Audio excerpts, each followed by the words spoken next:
De az utcán nem csak élelmiszert árulnak. Itt például egy váza kereskedő tette ki a portékáit, alaposan elfoglalt az egész járdát.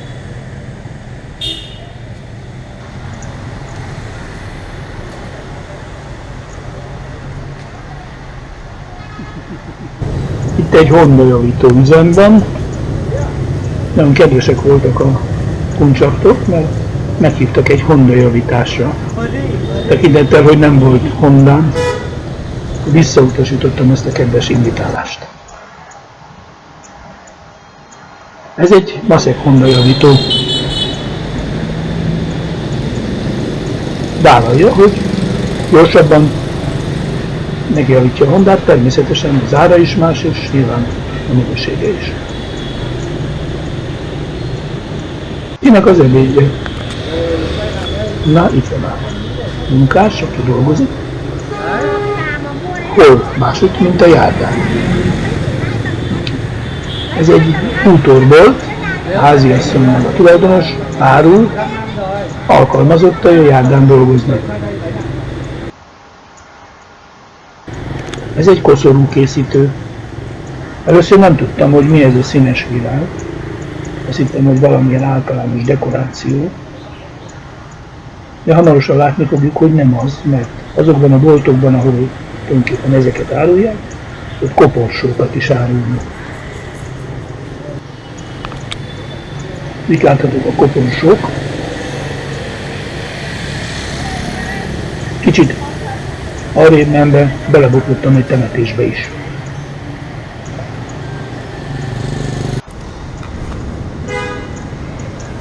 Néhány utcával arrébb egyenruhát árultak. Ugye az egyenruha az hivatalos, az nem lehet már ilyen szatócs módon árulni.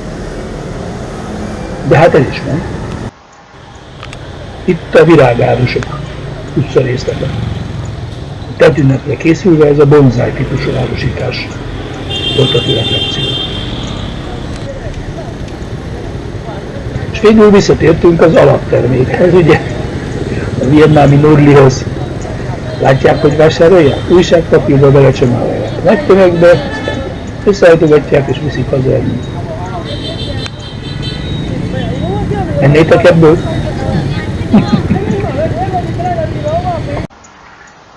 Hirtelen megváltozik az utcakép. Ez itt egy városkapu, be akartam rajta menni, de géppisztolyos katonák nem engedtek. Ez valójában a kormányzati negyed.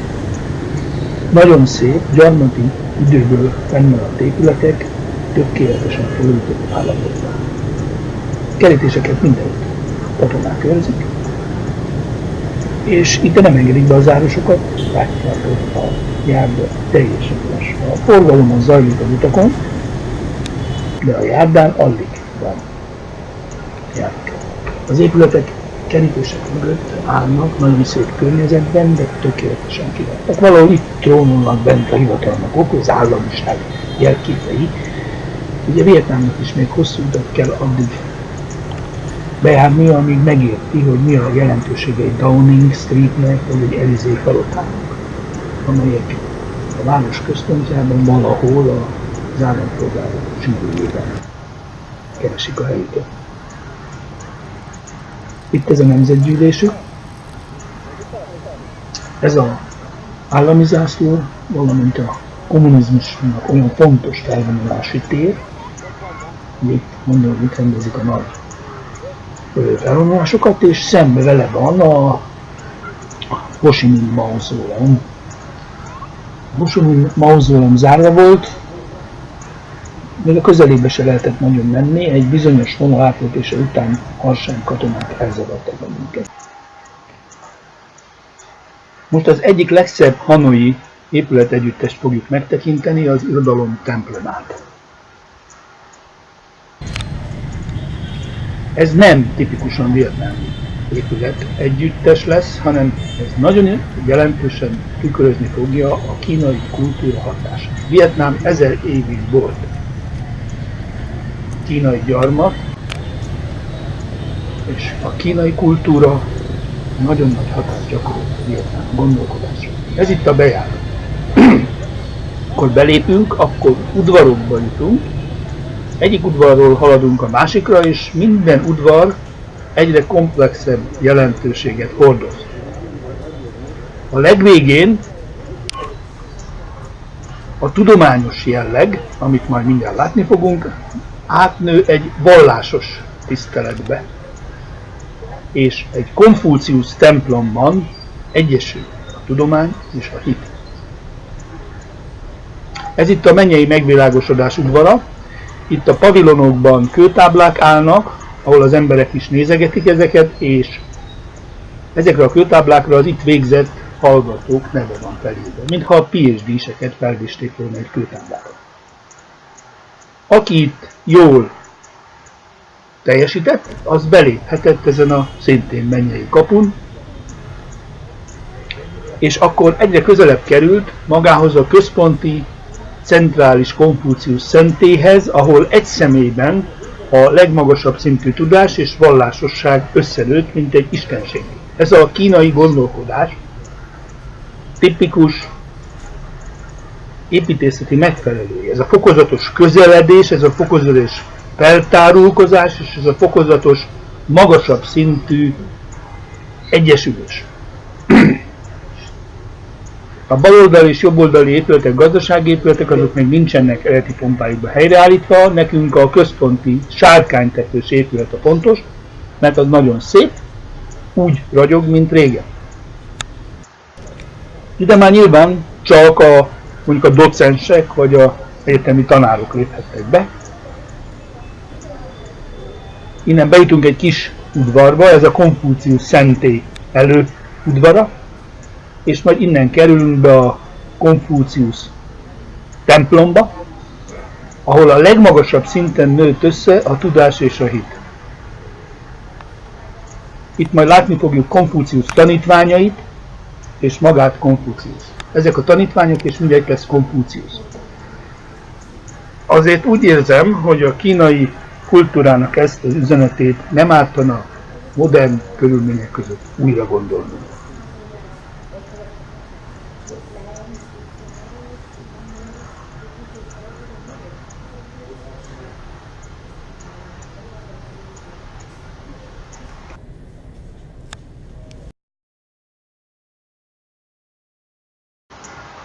Hanoi közepén van egy szép tó, szépen ki van építve a partja.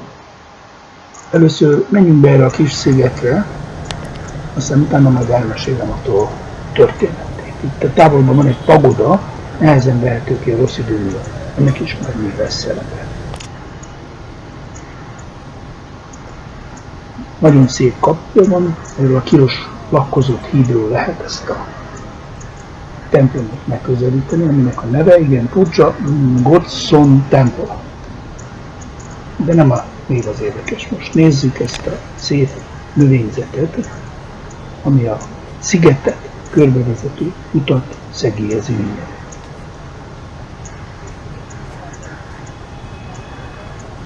Ne felejtsük, hogy januárban.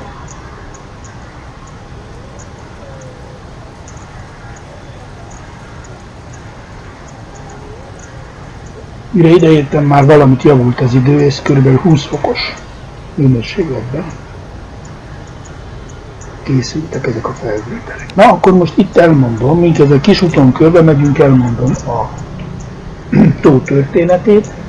Ez a visszaadott kard tava, és a közepén van a teknős béka torony, amit a távolról láttunk. Ugye a történet az, hogy a 15. században, a 15. században a tavon halászva egy vietnámi ős egy kardot talált, majd utána ezzel kiverte az ellenséget az országból, győzött, és visszatért a tóhoz, hogy ajándékokkal köszönje meg a győzelmét, és akkor egy égzengés, csoda történt, kard kirepült a tokjából, és nem itt, ahol a templom van, hanem a másik ponton, ahol mutattam azt a pagodát, ott egy teknősbéka szájába esett, aranyszájú teknősbéka szájába, aki aztán visszavett az Istenet. Ugyanakkor viszont itt a tóban, egy kis szigeten egy csodálatos pagodát építettek a vietnámiak. Látjuk ezt a pagodát. Ez egyébként részben vallásos, részben pedig kultikus, más jellegű kultikus szerepet tölt be. Itt tisztelnek tábornokot, tisztelik az irodalom istenét, tisztelnek egy fizikust, és még egy háborús hősnek is. Itt mutatják be az áldozatokat. Pagoda szintén, mint minden eddigi pagoda, el van újítva, és amit látjuk majd itt a hívők imádkoznak, mert minden pagodát használnak. Itt látjuk a hívőket. Úgyhogy nem érdekli, hogy kiálkálnak a turisták, imádkoznak.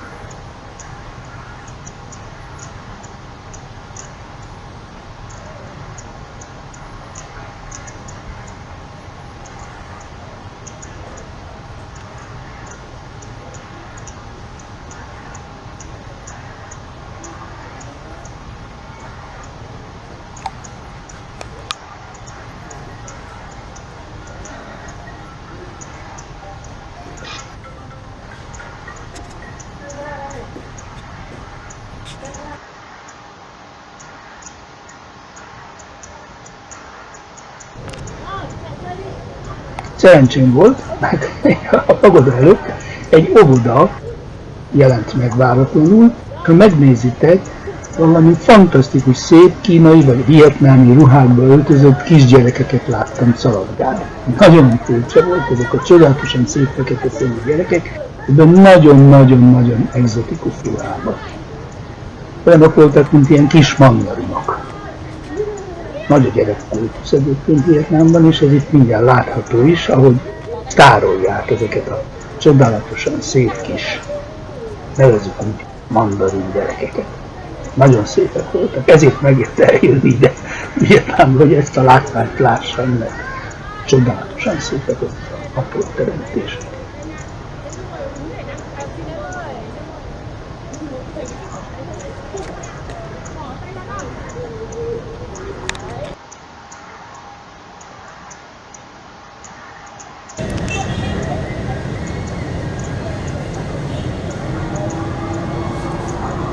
Itt láthatjuk, hogy restaurálják a templomokat, állandóan restaurálják, és azok mindig javul. Olyan, mintha egy mai festő festene, persze fel kell szám, hogy ez komoly szakembernek igénylő munka. Tehát nem akár milyen vázolás folyik itt, komoly restaurálás.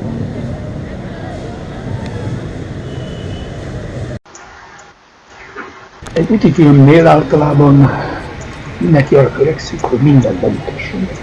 És a legfontosabb dolgokat mutassa be, és engedjétek meg, hogy itt kivételt tegyek, mert találkoztam egy hölgyel, aki ilyen könyveket mutogatott ki, és ilyen fantasztikus figurákat kezdett előadásolni. Ez engem nagyon megfogott, mert kicsit azt éreztem meg benne, amire maguk a vietnámiak. Tulajdonképpen látszatra semmiből valami csodát alkotnak. Innen a kislánynál direkt megkértem, hogy ezt mutassa be nekem még egyszer nullára. És ő elkezdte. És varázsol, varázsol, varázsol, varázsol. A végén majd azt a teknős béka tornyot is elővarázsolja, amit ugye nem tudtunk megmutatni a rossz idő miatt. Figyeljetek, most jön majd mindjárt elő a teknős béka torony, és a kislány mutatja is, hogy térjünk vissza Saigonba. Hivatalos neve Ho Chi Minh város, de a közbeszédben inkább Saigon. Most a szaigoni piacon teszünk egy látogatást. Szingapúri beleton felhívta a figyelmemet, hogy talán utolsó felvételek készülnek elő a piacról, mert le akarják bontani.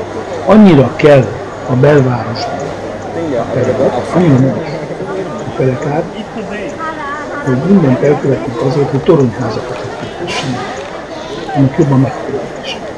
Tudjuk elképzelni, ezek nem csak felvétek a szaigoni piacról, mellesleg ennek a piacnak a színvonala hasonló a nagyságnak. Itt mindjárt látunk egy nagy különbséget észak és dél között. Míg délen ilyen színvonalú piac is létezik, addig Hanoiban ugye láttuk, hogy a piac valójában az utcán jelenik meg, minden az utcán történik, egy sokkal archaikusabb, egy sokkal korábbi állapotot tükröző színvonalban.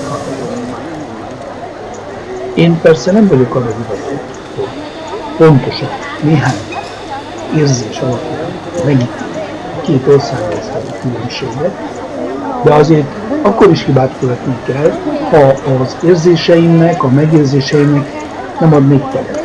Azok pedig határozottan azt sugallják, hogy dél fejletten, mint észak. Ha ilyen piacok vannak délen, északon nem láttam. Hanoiban nem láttam piacépületet.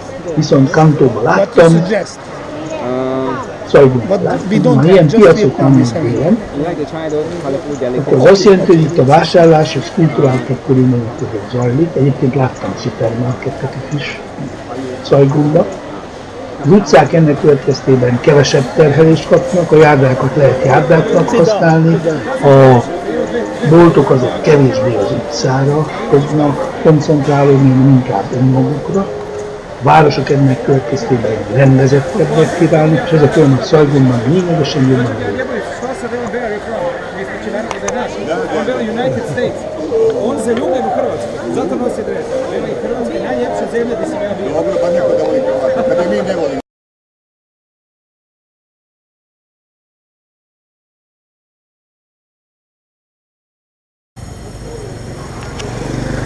Saigoni szállodámból kilépve érdekes módon egy utcát láttam, és nem egy piacot.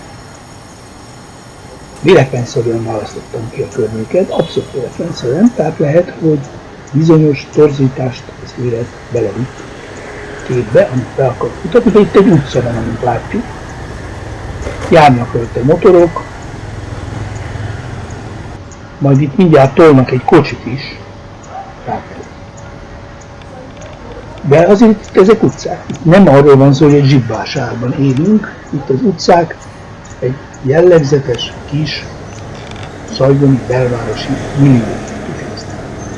Fejlődő országról van szó, számos jegyét fejlődő országnak, de azért alapvetően ezek utcák. A kereskedelem az visszahúzódott a maga elárusító helységre. Itt van például egy nagyon szép kávézó a utcán. Ilyen Hanoiban nem volt. Legalábbis nem, legalábbis ilyen színvonalú nem. Ez egy nagyobb főútvonal a utcámból indulóan. Látjuk, hogy itt azért a járda, a Honda folyam az a Honda folyam, de itt se állnak meg a zebrán egyébként, hogy kipróbáltam. Itt is van, aki rámegy a járdára parkolni, itt is elfoglalják a járdát sok mindennel, de azért vannak olyan utcák, amelyek önállóan utcák, és vannak nagyon hangulatos kis sikátorok, nagyon hangulatos kis beugrók, ahol nyugodtabban lehet élni, ahol van csönd, ahol van magány. Ez a növényzet, ami ide van kihelyezve, ez mind ennek a kis lakótérnek a hangulatát kívánja fokozni. Egyébként a vietnámi házak sokkal kisebbek, mint a mieink, és a magasba törnek. A vietnámi emberek sokkal kisebb alapterületen, sokkal nagyobb számban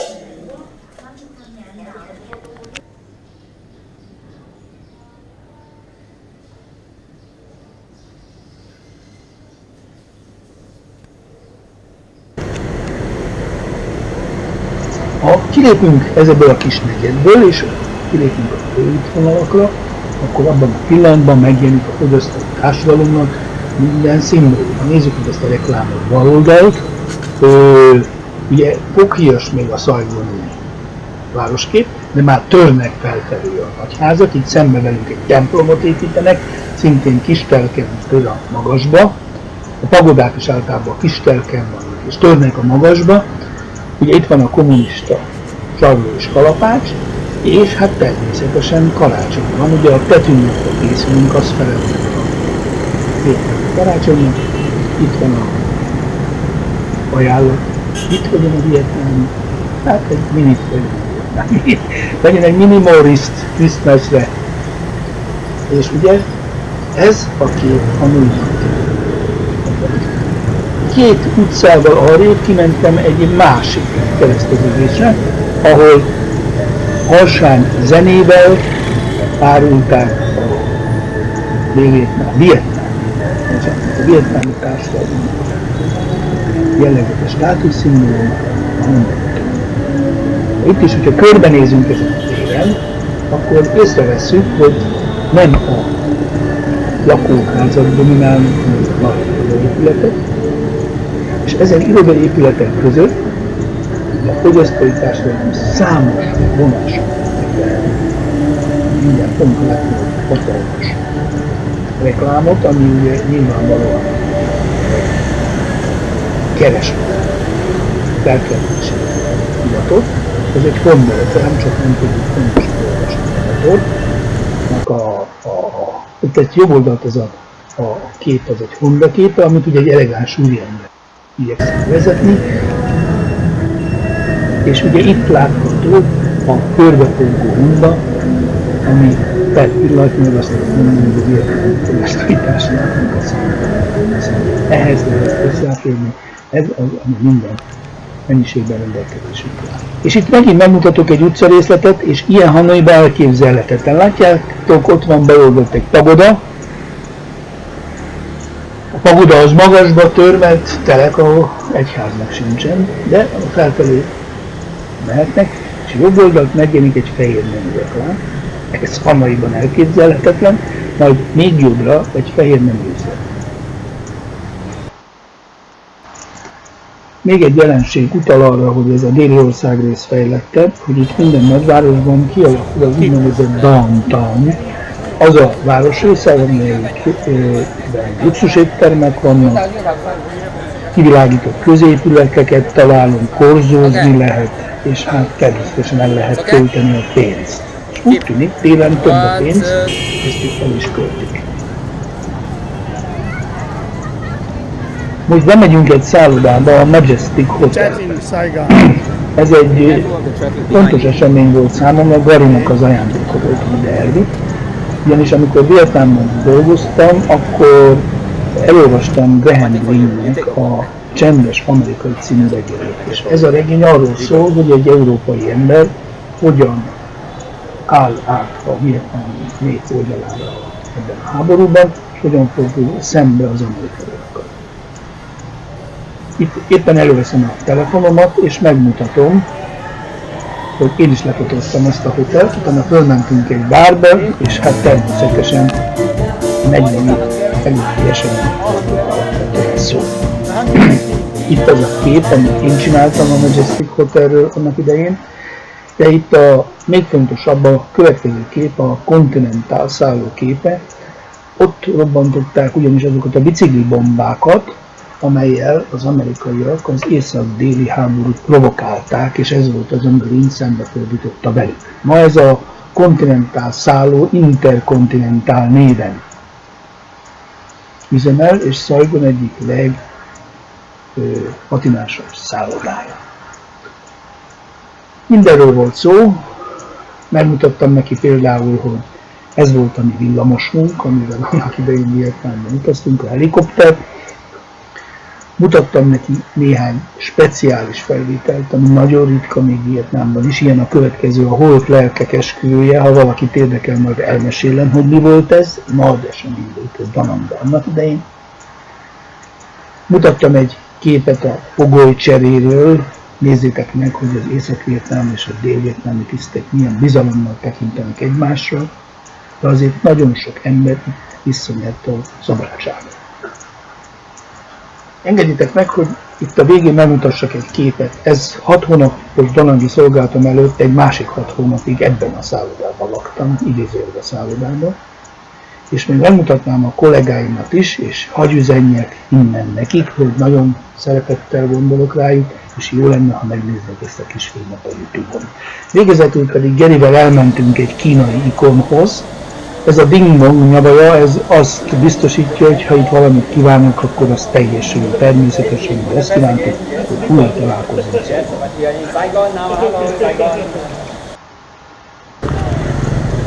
Engedjétek meg, hogy Vietnámtól ne Saigonban, hanem a Hanoi melletti Vörös folyó hídjáról You will be inside. el.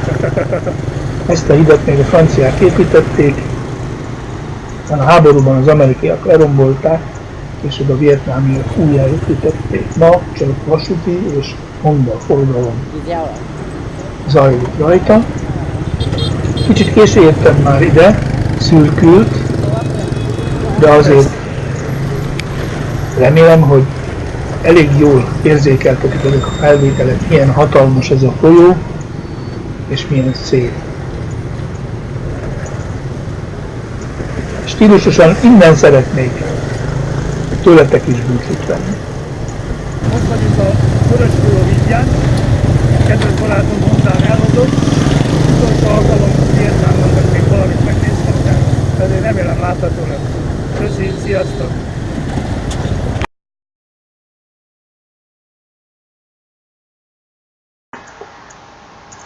Ígértem egy második összefoglalást.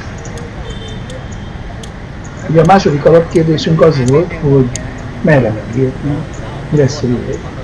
Amit most mondok, azt ellenőriznem kell, de a sejtésem az, hogy Vietnámnak láthatóan kialakulóban van egy komoly belső problémája. A politikai hatalom északé, de a gazdaság délen erősödik igazán. Ha ez a két dolog nem egyenlítődik ki, akkor ebből konfliktus van. Szaigoni pincérem nem volt vevő arra a viccre, hogy kérek egy Ho Chi Minh sört. Ugye Szaigont átnevezték Ho Chi Minh városra, viszont Ho Chi Minh sör nincs, csak Saigon sör van. Ez jellemző azért a helyzet ellentmondásosság. Nguyen Chu, a konferencia egy amerikai állampolgárságú vietnámi szervezője egyszer nekem szerezte a kérdést Kanadában. Mit javasolnak a vietnámi kormánynak, mit kellene tenni? Készültem el a kérdésre, és volt egy válaszom. Azt mondtam, hogy nagyobb teret kell nyitni a piacgazdaságnak, de nem úgy, ahogy a magyarok tették. Ha ugyanis a tőkét ellenőrizetlenül szabadon engedik, akkor a multinacionális cégek elfoglalják a kulcspozíciókat, és csak a saját érdekeiket érvényesítik, és nem az ország. Mellettük a nemzeti burzsázia versenyhátrányban nem tud igazán kialakulni, és egy félmegoldás születik, amely csak az ország egy részének az eredmény, maga az ország azonban apartheid módon ketté szakad, és kiéleződnek a társadalmi egyenlőtlenségek. Önök még rendelkeznek a társadalmi kontrollal, tartsák ellenőrzés alatt ezt a folyamatot, és állítsák a meritokratizmus kibontakoztatásának szolgálatába. Kérdezőm teljes meglepetésemre egyetértett az értékeléssel, hozzátett néhány megjegyzést, véleménye szerint a helyzetet jelentősen súlyosbítja, hogy Észak sokat visz a délről, hogy a korrupció hatalmas méreteket ölt, és hogy a vállalkozó szellemi munkaerő nagy ütemben hagyja el az országot. Milyen érdekes ma, mintha Magyarországról beszél. Ettől függetlenül gratulálok Vietnám, óriási lépést tettél előre, de mint egy élő szervezet újabb, megoldatlan problémákba futottál, és ha ezeket nem oldod meg, sok minden veszendőben meg. Drukkolok neked, hogy fényesebb legyen jövőd, mint a múltad, és hogy a vietnámi embereknek az legyen a legnagyobb problémája, mint ezeknek az ostábla-szerű játékot játszó emberek. Qua bắt ngựa liền. Rồi chiếu là bị rồi đó. Qua bắt ngựa. Qua bắt ngựa đi. Qua bắt ngựa họ thua. Chết rồi, chết rồi. Lên đây bắt pháo. Lên đây bắt pháo. Bắt pháo đâu? Pháo chạy đâu? Lui thằng pháo về đây, vô đây, trong viện. Qua nước là trong. Lui pháo. Đi ăn thuốc rồi.